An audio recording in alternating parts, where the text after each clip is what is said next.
నిరీక్షణ prayer house మరియు centre సంఘముల తరపున ప్రభువైన యేసుక్రీస్తు శ్రేష్టమైన నామంలో మీ అందరికీ నా ప్రేమపూర్వకమైన వందనములు. ఈ దినపు దేవుని మాట యెహోషువ గ్రంథం 3వ అధ్యాయం 5వ వచనం. యెహోవా మీ మధ్య అద్భుత కార్యములను చేయును. ఇశ్రాయేలు చరిత్రలో అతి ముఖ్యమైన సంఘటనను ఈ అధ్యాయం తెలియజేస్తూ ఉంది. వాగ్దానం చేసిన దేశంలో 40 ఏళ్ల సుదీర్ఘ ప్రయాణం చేసిన తరువాత ఇశ్రాయేలీలు కాలు మోపారు. దేవుని పవిత్రమైన వస్తువుల పట్ల, విషయాల పట్ల, వాక్కు పట్ల భక్తి శ్రద్ధలు కనుపరచాలి.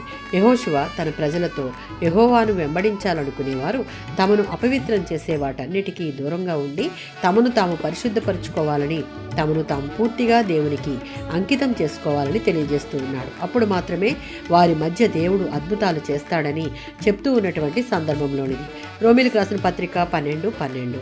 పౌలు క్రొత్త నిబంధనలో సజీవ యాగంగా మీ శరీరములను ఆయనకు సమర్పించాలి. అదెలా అంటే ఆయనను ప్రేమించడం ద్వారా, భక్తిగా జీవించడం ద్వారా, స్తుతించడం ద్వారా, పవిత్రత ద్వారా మన శరీర భాగాలను ఆయన సేవకు సమర్పించడం. ఇందుకు మనం లోకం నుండి వేరయ్యి దేవునికి అతి సమీపంగా జీవించాలి.